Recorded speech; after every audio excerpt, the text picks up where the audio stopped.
This episode is brought to you by the Dolores Project. The Dolores Project provides 24/7 shelter, supportive housing, and behavioral health services for women, transgender, and non-binary people experiencing homelessness in Denver. The Dolores Project believes everyone deserves a safe place to belong. Their annual fundraiser, Building Belonging, is happening May 7th at Space Gallery in Denver. It's an evening of community, connection, and celebration. Get your tickets now at thedoloresproject.org. Hey Denver, Bree here. At the end of today's episode, we've got a sponsored segment with TaskRabbit. Danny Feely is going to talk to me about spring home maintenance and how you can hire a trusted local neighbor to get it done. Welcome to CityCast Denver. I'm Bree Davies, and here's what Denver's talking about.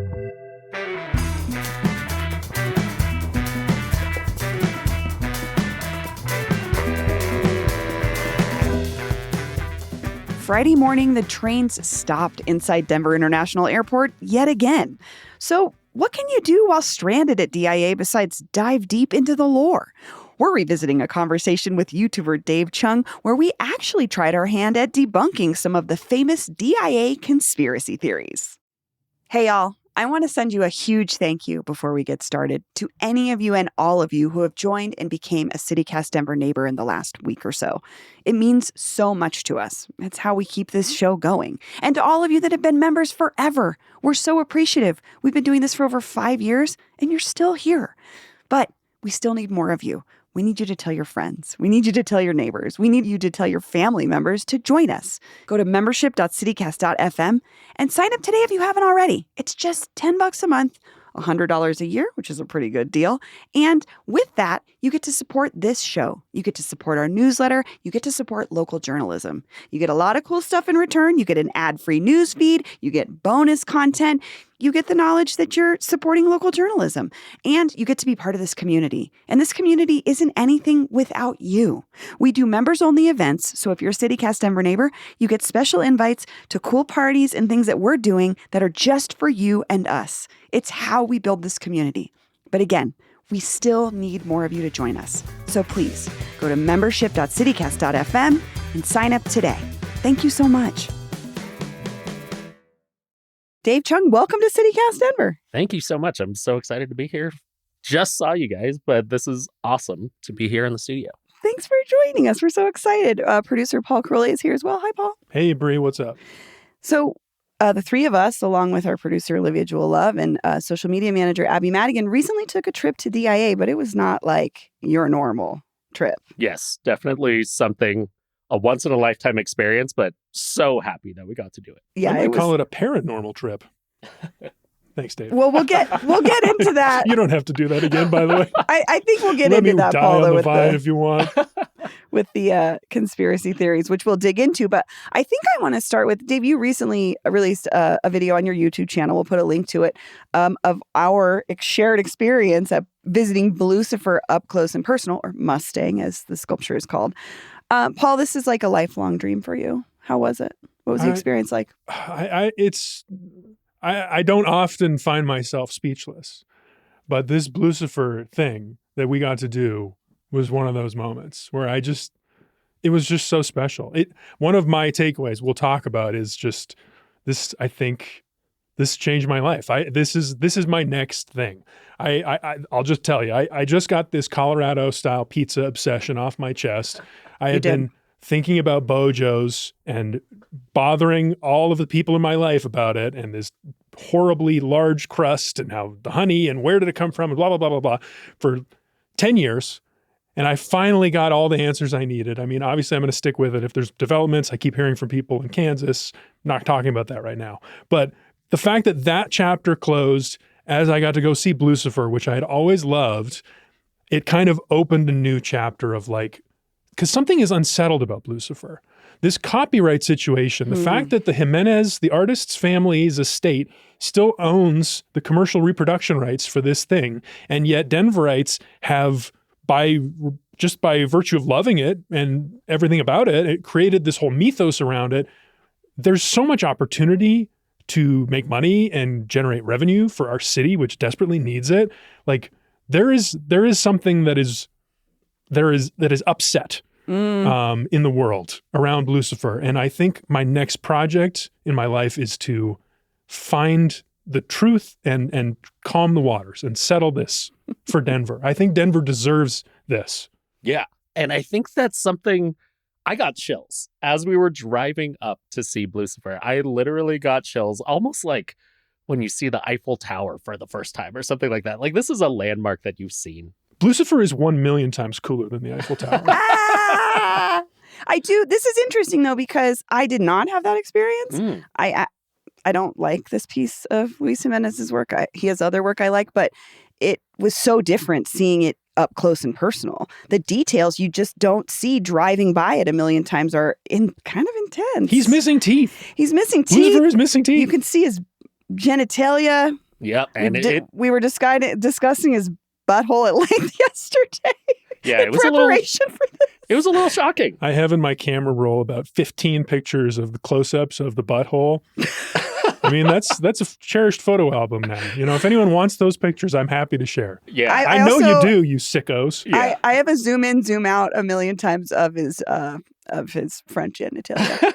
I mean, if there's a cover photo to put on social media, that's probably it. I mean, and people won't know what it is if you zoom in, but then when you zoom out, you're like, oh yeah. The other one I liked was the one I took of his paw, his like hooves, his raised hooves, just from below, because his eyes look crazy, and you never see that angle, just straight from below into his mouth. He looks like mean and angry, and it's like, oh man. Oof. And up against just like loved this, it. The Colorado moment to me was the Colorado sky. Yeah. Like the blue sky when you can This look is the up at iconic it. look. Yeah, like you see it in pictures from afar, but when you're looking up from that angle, Paul, you're like, whoa.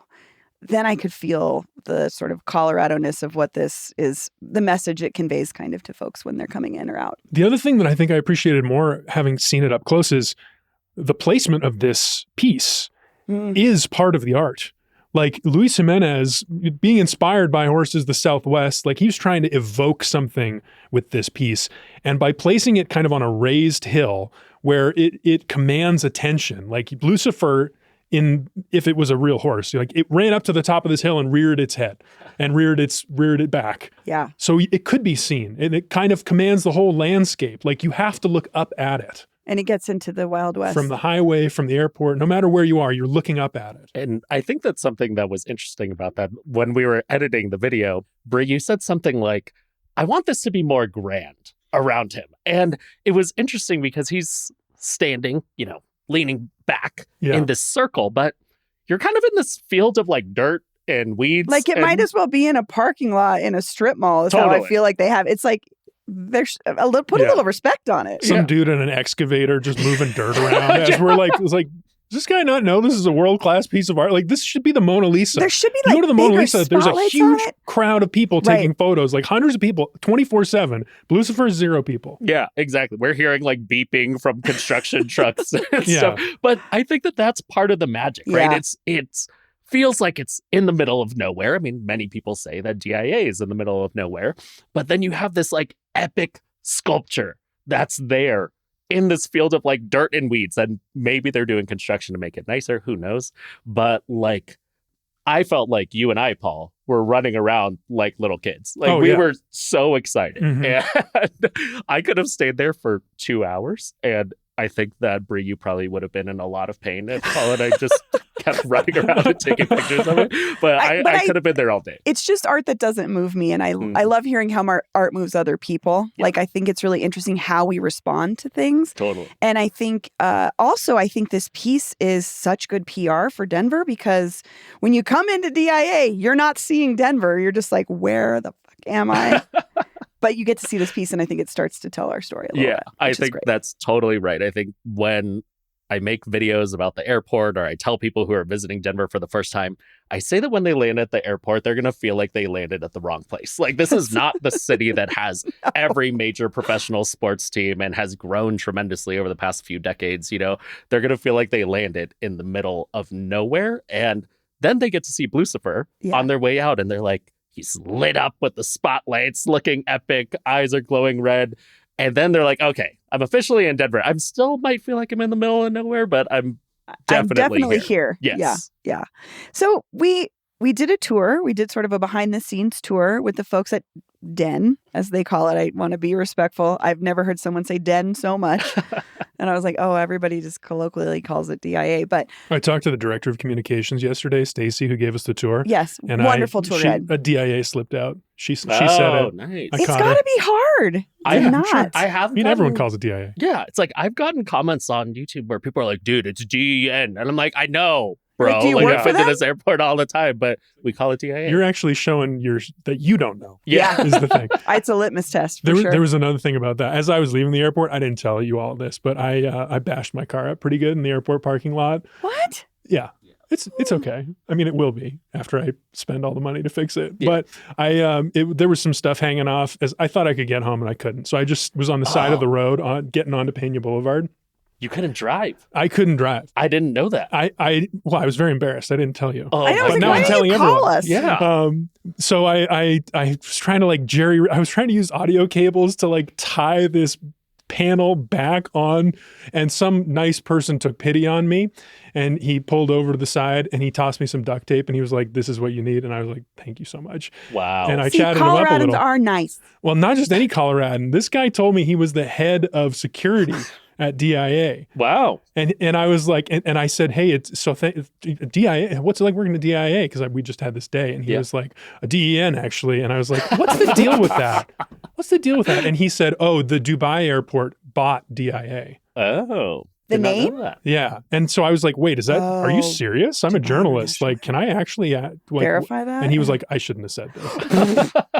So I'm officially starting a new conspiracy theory today that's why they don't call it DIA. I have no idea if that's true. I didn't look that up at all. I know nothing about this except what some guy on the side of the road told me. And I think not to further the conspiracies and things like that. I know we're talking about the airport right now, but on the Blucifer video, the first comment that I got was a guy who said something like, sounds like a 5-year curse to me for touching Blucifer, and then Paul bashes his car. Oh boy. I was just in New York last week. I was delayed by 3 hours. Oh, and I was like, no. It's starting. And it's because we were so excited. And we saw his butthole. Got into that energy field of Blucifer, and now you can't get out. It did stick with me. Very few YouTube comments stick with me, but that one I was like, oh crap, because I did think about Paul in that moment. I mean, you might be able to get someone to reverse that curse, but it depends. Yeah.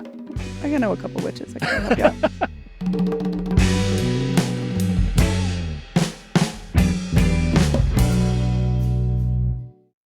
out. Well, let's talk about conspiracy theories, because that was really what was driving us to do this. Was, Paul, you spent a long time getting the process of getting us into the airport in the first place, and we got to go. They were very nice. They were super nice, but it's pros. like not just someone you can walk in and be like, hi, honestly, it was the coolest use of a press pass I think we've ever done for the show.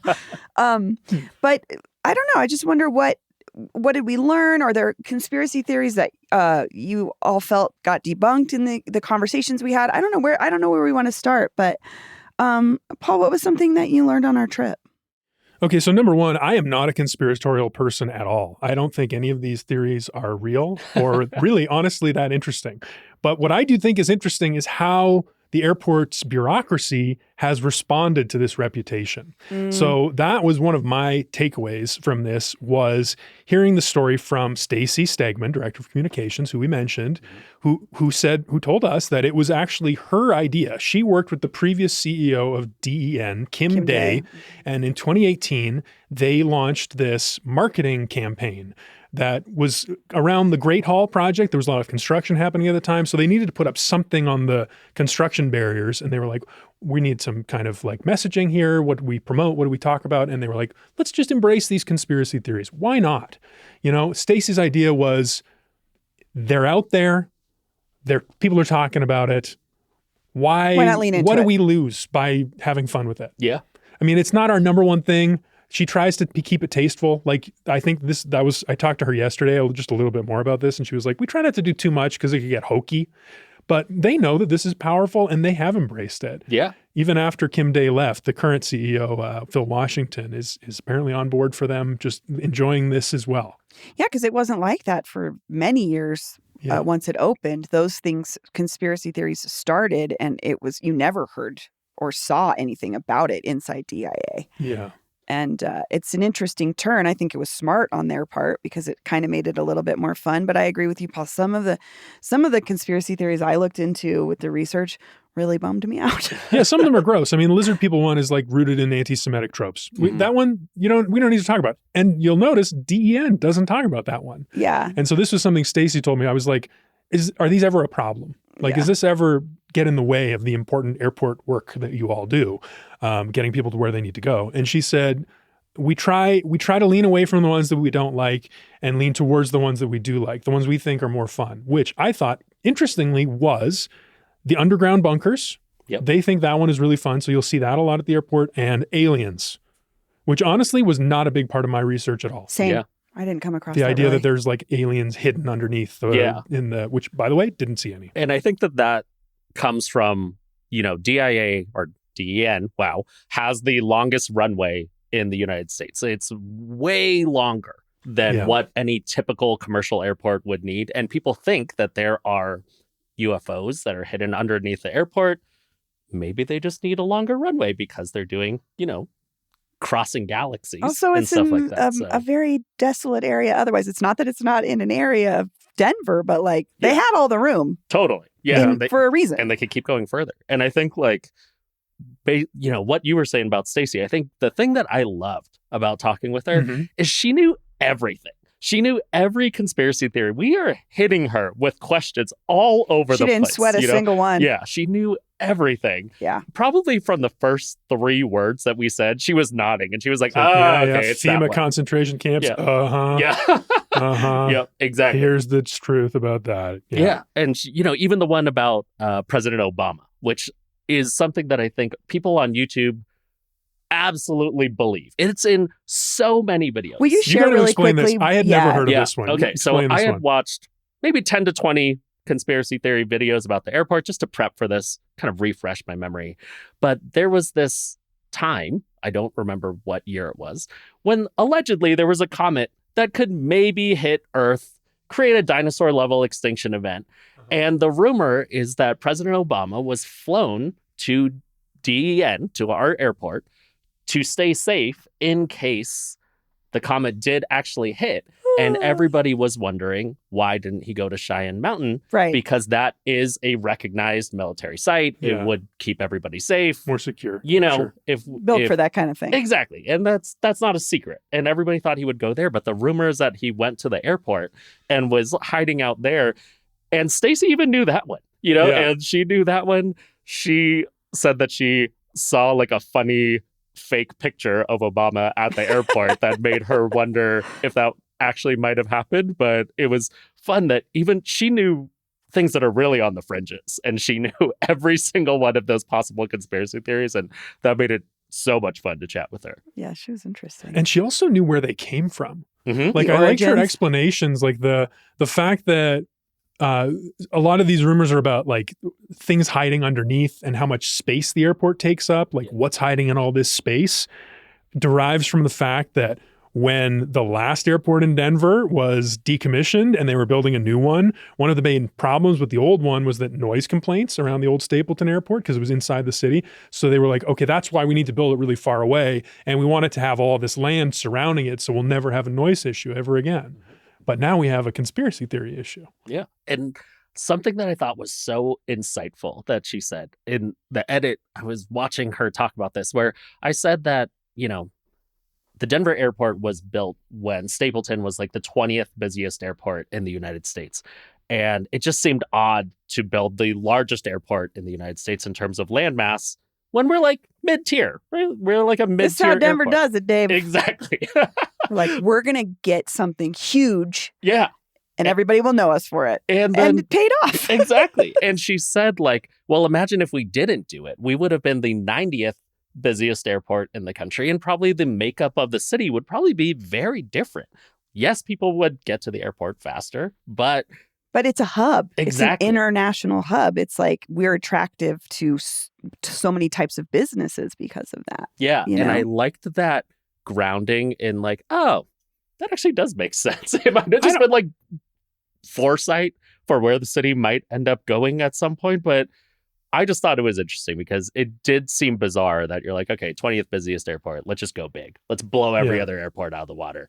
But then it's like, yeah, imagine if the airport wasn't the way that it was and we weren't able to travel the way that we can today at the airport. So I liked grounding some of the conspiracy theories in reality. I think that helped. The business of airports, exactly, right? It's just part of it. That's a good segue to actually, Bree, what did you learn? What's one of your takeaways? So we got to go sort of in the tunnels, right? And I was laughing because I'm like, oh, this is so cool. And I have like 3 friends that work for United and this is what they do all day. They're just like, okay, cool. You went to my workplace. Yeah. That's awesome. I had a friend who told me that too. She was like, yeah, I used to bake cakes down there. No big deal. Yeah. There's 40,000 people that work there and growing. Yeah, it's huge. And so it is a workplace, but we had heard about the decommissioned baggage system, right? And so that's common knowledge. They stopped using it and they built a new one. But something that struck me was the old one is not only still there, it's just like fully intact, just behind a gate. And I was like, Stacey, why not remove it? And she's like, because it would cost us a lot of money. It's not really in anybody's way. And it looks kind of like it's very old Denver in that it feels like a mine shaft themed restaurant. Like it really fits in with like our weird defunct mining stuff. And that's what I thought of. And she said, my dream, frankly, would be to make it into a haunted house, Oh, that'd be amazing. They would make so much money. Right. But like security wise, it'd be impossible. Yep. So that was really interesting to me. And the other thing was just like, you see the new baggage system is up there. It's very slick. And then when you're obviously in the airport, the baggage carousels, that you don't see people, right? They're just bags coming out of a hole. Underground, you still see the people on the tarmac, but underground you see, or at least under the airport, you see all the people that it actually takes to make the baggage system work. Yeah. Tearing ass on golf carts. Oh my God. And everybody's stopping at the intersections. Like it was moving so seamlessly. Yeah. It was kind of crazy to see. And I was like, this still takes tons of human power. It was like an AI-powered city of the future down there, just with how much the carts were just going left and right all over the place. And Stacey, I was on the car with her. She was hauling ass. Yeah. And I was like, do you like driving this? She's like, I love driving this. I think, because Olivia was on the back. Oh my God, Olivia was like, I thought I was going to fly off. Yeah, she was holding on for dear life in moments. We were nicely contained in our car. We were good. Yeah, but it looked like you guys were ripping it. She was driving it like she stole it. It was, but she was like, this is fun. Like, this is a cool part of my job. And I was like, it is a cool part. I am being impressed by all the things you get to do, Stacey. But yeah, the golf cart world underneath was really interesting. Yeah, it was huge. It was hard to orient myself down I agree. there. Like, I will admit, I have lost my car on many moments. Absolutely. I lost my car at short-term parking at the airport pretty recently. And so being down there, I was like, I have no idea where we are right now. There's no way to directionally like orient yourself. Yeah, it's like Vegas, right? Like you can't see the sun. You don't know what time it is. Yeah, it's just dark.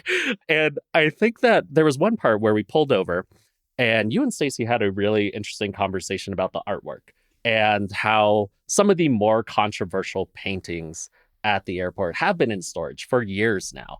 And which is one of the conspiracy theories is if this artwork is so controversial, why are they hiding it? Exactly. And I think that something that was fascinating for me was just how much pride Stacey seemed to take in those art pieces. Like it seems like the airport, or at least the company line, would be that they love these pieces of art. They represent something very different from what conspiracy theories on the internet might say about New World Order, everyone bowing down to a child of a certain ethnicity and hair color, things that might create a little bit of controversy. Yeah. But it was really cool to see how, the airport just thought that these are beautiful pieces of art that represent something very different about like how the world could operate if everybody would just like get along and cooperate and things. And it was such a great conversation, especially just to watch it back on the edit. I was happy that we heard the airport's perspective on that. And it wasn't just like, we just chose some crazy pieces of art that we knew that people would talk about. Mm-hmm. Well, and you're talking about the Children of the World Dream of Peace. Yes. Which is a mural by Leo Tanguma. I was told by a friend that it was Leo. So my bad. It's I think Leo. you said Leo in the video. Yeah, I checked myself, but previously I've said Leo. And when I did my research, I was just so sad for the artist because the conspiracy theories really grew about this being about the New World Order. And it's really about like, what if there was no war? And that's been the history of Leo's work, is like facing authority, like pushing back on power. And the conspiracy theories led to him losing commissions. I mean, there's a great piece. We'll link it in Rocky Mountain PBS. My friend Elnef did a interview with him and his daughter. And it's just heartbreaking how that conspiracy theory impacted him. And I mean, this is a Chicano muralist, and it feels like a misinterpretation of a classic art style. And so it was a bummer to look into that and learn about that, but it also makes me happy that hopefully it'll then eventually still be shown to the world, because it's such a beautiful piece. Yeah, it's exactly. Such a gorgeous piece. And it's been photographed by so many people. So many people take selfies in front of it. And like, I am hopeful that, you know, the video is going to attract an interesting audience. You're going to have some people who just love conspiracy theories, and that's all good.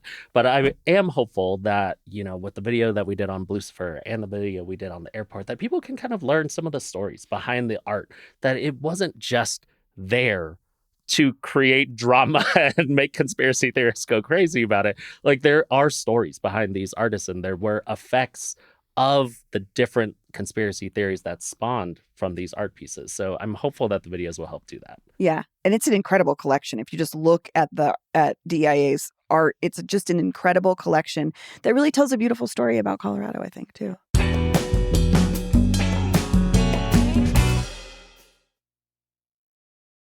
Well, I have one that is some real reporting to share that has nothing to do with conspiracy theories. But this is a conversation we've been having on the podcast for the last few weeks, ever since Valdemar Archuleta, former Republican congressional candidate and worker at the airport, came on here and talked about how much of a pain in the ass it is for DIA employees now that the security lines have been changed. He said that they have lost their special access and that it takes a lot longer to go through security, and that all the employees are really upset about this. The clip of him talking about this, I know people care because the clip has gone crazy bonkers on TikTok, especially, oddly. And a few people I know that work at DIA have reached out, and they shared a petition with me. And 793 people, I don't know if they're all DEN employees, but they're calling upon airport authorities and city officials to recognize this pressing issue and take actionable steps towards reinstating a dedicated employee security line. And they are also upset about employee parking being moved further from the terminal, which was another change. Which is a fact. So I talked to Stacy about this. Yeah. I talked to her a little bit on the tour. She didn't want to talk about it. So I called her yesterday and talked to her about this, got the real facts. And she said that she has never heard of employees having their own line. And she just disregards that entirely. She just doesn't think that that is real, and that it wouldn't even be up to DIA anyway to provide this access. This is a TSA issue. So if these employees would like a change, TSA are the people to talk to, not DEN or the RTD commissioners that are named on the petition. She also says that the new employee parking area is exactly 4 minutes further away than the previous one, and it had to be moved because it is bigger and the workforce keeps growing. She drove it herself. That's how she knows it's 4 minutes further. I can see, though, that 4 minutes just added onto your commute and then getting through security to do it just adds a lot of layers to to working people. So that's interesting, though. That's a good sign, I guess, though, that they're growing. Their workforce is growing. Depends on your perspective. Yeah. Dave, what's something else that you learned? I think that another thing that was great about going underground at the airport was just seeing, like you were saying, how busy it is, and just seeing like that a lot of the work that happens behind the scenes is just people, like you're saying, friends that are just going about their everyday lives. Like it's not a scary, crazy thing for them. Like they're just going to work, just like I'd be going to an office and typing on my computer all day. Like that's their regular day at work. But one thing that Stacy kept bringing up when we were down in the tunnels, we were pointing at one area that we were not allowed to go. And she kept talking about the trains. I want to say that she mentioned the trains at the airport maybe 4 or 5 times unprompted. And she was saying that there's a ton of people who are operating the trains all the time, mentioned that the trains basically run 24/7. that because you can't really stop them. You can't, right? Because only way to get from the terminal to the concourse. The only way. Yeah. Except for Concourse A, which you can walk to now. I think it was. Is that open again? Yeah, it's open again. Oh, I used to love that. I just did the other day just to prove it because I was like, oh, I've heard it's open. So yeah, so you can do that. But I thought that just her bringing up the trains and how operationally it's very challenging for the airport. There also are like art installations. I pointed out like the sickles that are supposed to be like mining tools inside the tunnel for the train at the airport.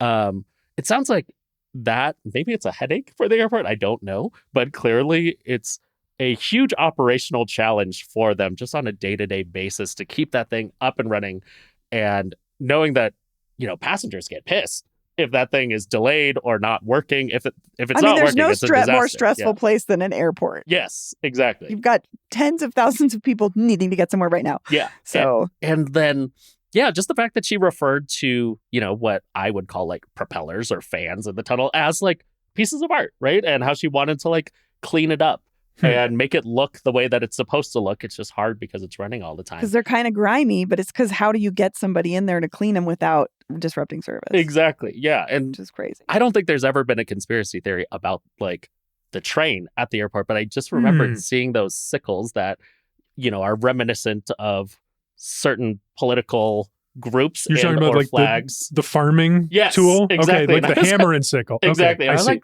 a little odd. You know, I just saw it the other day at the airport, and but yeah, it was cool to think about, like, that they think about that too as art. It's part of their. It's probably a commission. I mean, honestly, and I see how most people might just, you know, oh, that's cool, but like it's an installation essentially, which is really cool. Totally. Have you all seen Detour's new piece yet? That big parabola made out of luggage, the rainbow thing. I really am desperate to see it. I want to. It looks so good. Beautiful. It's so up, good. and she was saying that it's hanging up high because they're running out of room. Yeah, and that a lot of art is going to end up on ceilings, and they're going vertical because they're just running out of space. So much art. Yeah, and he's really he's really created an iconic look for Denver. I think when you see one of his murals, to me, I know exactly who that is. And if I don't know the person that's depicted in it, I go and Google it because I'm like, it's somebody important in the city that I don't know. So, but this was cool because it's not one of those. It's his color scheme, but this is like a 3D sculpture, which he doesn't do a ton of. But I'm so excited to see him do more of that stuff. I think speaking of sculptures, something that was fun too is people talk about the gargoyles at the airport, and they're fun, right? They're sitting in a Samsonite luggage thing, which is an anagram for Mason site. It's a whole thing. You found this one again. That blew my mind. One of my favorite conspiracies. Just such a tiny thing. That. I love it. You know, and the gargoyle's tail is coming out of the briefcase. It looks cool. But I did love how Stacy talked about, like, if you think about the history of gargoyles, right? They are protectors of various watchers. Places. Yeah, exactly. And she called them like they are the protectors of lost luggage, you know, which I thought was very funny. And I was like, I kind of see them in a different way now, you know, like they're not creepy. Like to me now, I'm like, oh, maybe they are kind of cute. Like they're here to protect lost luggage. They're doing a job. Yeah, they're part of the airport, you know, and coincidentally, they are semi-close to that time capsule area where the Mason symbol is, very famously. But at the same time, like, after she said that, it really gave me a very different perspective on the gargoyles, where I was like, yeah, this has a little bit of a story behind it too. But there's one, right? The other one is there more than one? Because there was the one that was animatronic, and she said that guy's just no longer in commission. Like, he's out of commission. And it was just like, you're never going to see him again. Yeah. I was kind of like, well, why not? I was wondering if he like fell over. You know, like maybe he's just animatronics are really hard. Yeah, that's a really hard thing to upkeep and like keep running. And the minute something's wrong with it, it looks terrifying. Yeah, because like its eyes falling out of it. But I could see where maybe just like keeping up with it wise was just not feasible for the airport. Yeah, I was thinking like Greg had to have broken. Like Greg the gargoyle. Yeah, it's like, because you know, if he was just up and running, why not put him anywhere? Who wouldn't want to have Greg? Like, I'd put him in my house. Oh, that would be a core memory for me as a kid if I was like that little. But what else, Paul? What are you thinking about? Well, I have a question for you all. Because Stacy told me, like, in the line of how much the airport should embrace these conspiracy theories, she said that an employee recently made a suggestion to the higher ups that they make a line of merch. and sell merch in the airport. Yeah. That's like conspiracy themed. Maybe they use some of this imagery from that ad campaign in 2018. And Stacey was like, we're not sure we want to do that because DIA has a bigger function. Not everyone knows this. Like, think about a plane full of tourists from Japan coming to Denver. Like, do we want this to be their first impression? That's kind of confusing. Your demon horse shirt. Yeah. I mean, personally, I am now buying every Blucifer thing I can. So please send me links. I want the definitive Blucifer collection. But I wanted to ask you all, is there a DIA conspiracy merch thing that you think would be awesome or that you would want to buy that doesn't exist? Wow. I mean, I was just, as I mentioned, I was just in New York City, and like every fifth shop has the I Heart New York things and snow globes of the Empire State Building and stuff like that. And it's like, Blucifer is a sensitive one, right? That would be cool. Blucifer and a snow globe, amazing. If they could get the rights to it and have that, like, who wouldn't want to take that home? Like, unless it's causing flight delays and car accidents and things like that. I think that would be very cool. But it's like, I'm trying to think of like... Also, it could be cool to have the airport in the background of Blucifer in that snow globe, so you get the whole... Oh, yeah. Because that building itself it was very controversial when it was first built. Yeah. Something that could be really funny is if they did a snow globe of the airport, with all the peaks and you can see all that, but the snow globe goes down, right? And then they're just showing like, oh, there's casually a UFO underneath there. There's like aliens walking around, it's like I like it. I think that would be awesome, right? Like the snow globe actually goes like 2/3 of the way up instead of being like 1/8 of the height of the whole thing. And it just goes underneath. Nice. With the train, aliens at work, also carts driving bags around. Like the flipped snow globe, I could absolutely support that. And our 5-year-old would ask me for it instantly for Christmas. Oh my God. Do you know how many tiny Eiffel Towers we had to buy this? And everywhere hawks those in Paris, every single place you go. And my 4-year-old was just like, I need one. We got to buy one for Auntie Helen. We got to buy one for Uncle Eric. And I'm like, this is like not what they want. But these guys got us. And it's like, I mean, it's iconic. Yeah. It would be fun though. I think it's a great idea because it's like, I love the snow globe idea. Yeah. And it's just, New York has so many of these things, right? And LaGuardia is nice. I actually think it's the nicest airport in the U.S. But like, sorry, maybe I wasn't supposed to say that. It's so nice. Hey, it just got own it. It's so nice. I was like, I haven't been Making there. your own bears. Oh, it's so nice. Okay. But then like, it could make the Denver airport just more memorable, right? Where it's like, not only did you come to the city, maybe you went to a game, you saw a concert, you went to the museums, you did all the like tourist stuff. But then like on your way out of the airport, even if you weren't familiar with the conspiracy theories, you'd be like, oh, let me just stop by this like silly shop to buy a drink or a bag of chips. And then you also pick up something else that will make you dive into these conspiracy theories a little bit more, but just does it in a lighthearted way. Yeah. Bree, what about you? You got a merch idea? I mean, I just love the art so much that like I would just buy prints of Leo Tingomo's work or like a pint glass series of 4 pieces of art depicted on each of those. I love those. I'm a sucker for those kinds of touristy things, and it would just be fun to like have like the detour piece free floating on a glass, or obviously Blucifer, the gargoyle, like just to have a little collection to remember. Because to me, it's about the art. It's so cool that we have this public art this 1% for art program. It's so revolutionary because it's brought so much art to our state. And that to me would be the focus of it more than anything. It's like, I want to remember the cool art I got to see at the airport, not even at a museum. Yeah. I mean, the gargoyle is a great idea. It's like, what better paperweight than your Samsonite Mason? It would look great on a desk. Oh, it's so good. I'd put it on my background and like we'd put one right here. Yeah. And, like it'd be so good. The one I would want is a t-shirt, big block letters, simple, New World Airport Commission. Oh, yeah. I could see that in like Mission Impossible font or something, like looking like I could totally see That's my favorite one of the conspiracy theories. This committee that was just in charge of throwing a party that people were like, that's the New World Order. Go, okay. And I'm like, that's a bunch of dudes sitting around smoking, because this was the 90s, at a table being like, what should we call this? Yeah. That sounds good. And like, it's cool. Stacey just said, like, if you call it the New World Airport Commission, it actually doesn't sound as creepy. No, it's just a new thing. It's just regular. Exactly. Yeah. But now it's like, it's just a great phrase, great name. Yeah. Call your band that. Call it something. I don't know. I love it. I'm actually surprised there isn't a band called New World Airport. That would be a great band That's name. a great band name. Yeah. Good call, Paul. And it is one of those perfect if you know types of things. Yes.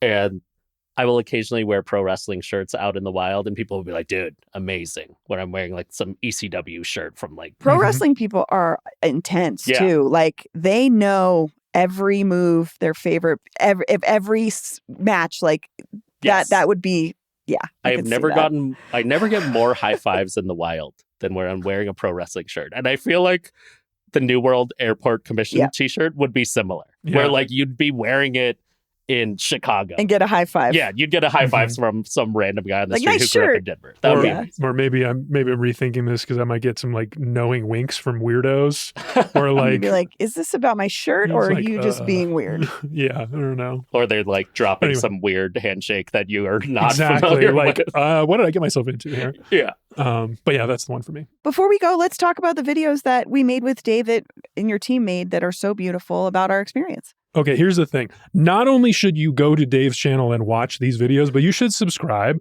because Dave's my favorite YouTuber that does stuff about Denver. He's turned me on to so many great things. Like I talked about Kaizaki, the great omakase restaurant, and I predicted it was going to win a Michelin star. I did that. I went there because of your recommendation. It is a great restaurant. Really appreciate that. Like all the places that I go to are places that we go to all the time. We have a 5-year-old and a 2-year-old, and my wife, they all come along for the ride. And there are places that we really love going to. I think that what made me want to make videos is I was seeing so many where everybody was like, this is the best something. This is the best this. I'm like, it's not the best, bro. Like I saw a video recently. Someone said Good Times is the best burger in Colorado. And I was like, bro, Good Times. Okay, Dave. I'm not a hater on Hold on. The best Hold on, burger Dave. fast food wise. Fast food wise, yes, but not overall. It's no cherry picker. I mean, I love Good Times too. We go regularly. Good Times, if you want to sponsor this, we love it. Okay, and don't listen to this part because Good Times has a problem. Their spoon benders, the quality control has fallen off a cliff. Yes. They do not know how to maintain these machines, and I will not order them anymore. And I have told the people at my local Good Times, I was like, you're calling it a spoon bender. Look at my spoon.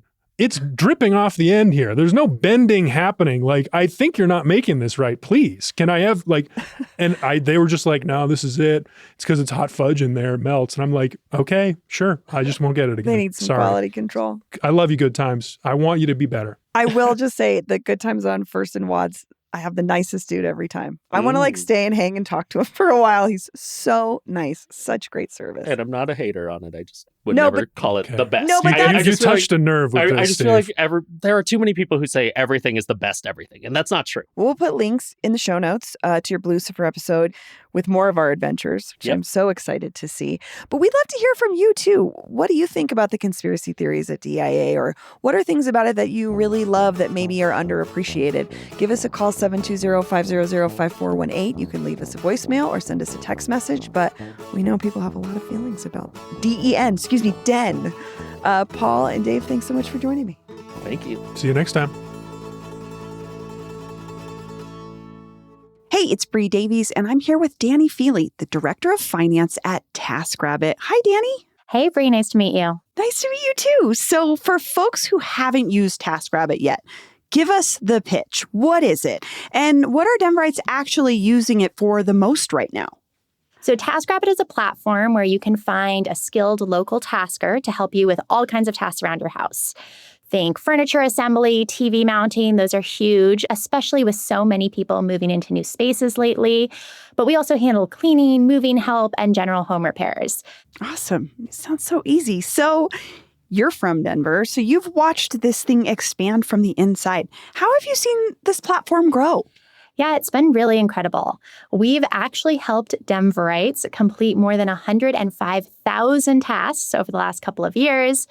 From Rhino to Wash Park, we've become the reliable neighbor-to-neighbor resource for when life gets busy. We grew from a simple idea 16 years ago when our founder just needed dog food on a snowy night. And we are now the #1 platform for home services. So definitely huge growth and really interesting to see from the inside. So, like the logistics side, how does TaskRabbit support local workers here in Denver? Definitely. That is a huge part of our mission, so I'm really glad you asked. We aren't just a service, we're an engine for micro entrepreneurs. On average, taskers in Denver earn $49 per hour. That's a fantastic way to build a business or make some extra money on the side. Taskers are their own bosses. They set their own rates, their own schedules, and work areas. And most importantly, they take home 100% of their hourly rate and 100% of their tips. Oh, see, this is all helpful to know. I'm thinking about it right now. Someone is listening and they're going, wait, I could get paid to do this. So who is the right fit for TaskRabbit and what does signing up actually look like? So if you're over 18 and you have a skill, whether it's painting, mounting, or just being handy around the house, we want to hear from you. We handle the back-end logistics so that you can focus on the work. We also take safety really seriously. So every tasker goes through a multi-step vetting process, including identity verification and background checks. That's really, really good to know. So I have to ask, it's springtime. I have a house. I'm thinking about all the stuff I need to get done. But beyond the basics, like what are some household tasks that people should be thinking about now that we're in this season? Yeah, particularly this time of year. Being from here, it's amazing how mild this winter was compared to the usual in Colorado. Spring came really early this year, and people have been thinking about pre-spring maintenance. We're seeing a lot of residents look for help with indoor organization projects. And don't forget, with the weather starting to shift, it's a great time to beat the spring rush for things like mounting a new TV for Rockies baseball or getting a head start on deep cleaning. Kind of whatever the task, you've got a neighbor ready to help somewhere in the Denver area. I will say, I think my husband will be very excited if I'm like, actually, I found a person to climb on our roof and start our swamp cooler up for the season, and it won't be you. Absolutely. Maybe a little safer, too. A little safer. Yeah, for sure. Well, Danny, thank you so much for being here. Thanks so much, Bree. Really appreciate the time. And again, check out taskrabbit.com to learn more. We'll have a link for you in our show notes as well, so you're just a click away. Thanks for listening. That's all for today here on CityCast Denver. If you enjoyed this show, why not take a minute to tell your favorite conspiracy theorist about us? Rate the show wherever you get your podcasts, follow us on Instagram and TikTok, and subscribe to our morning newsletter at denver.citycast.fm. And hey, thank you so much to our new neighbors, Amy A., Olivia P., Dinah V., Jonathan C., Anastasia R., Modern Bungalow Furniture and Design, Thomas G., and Kurt B.H., who just joined our membership program. You can support this show and get great perks by becoming a CityCast Denver neighbor today at membership.citycast.fm. We'll be back tomorrow morning with more news from around the city. See you later.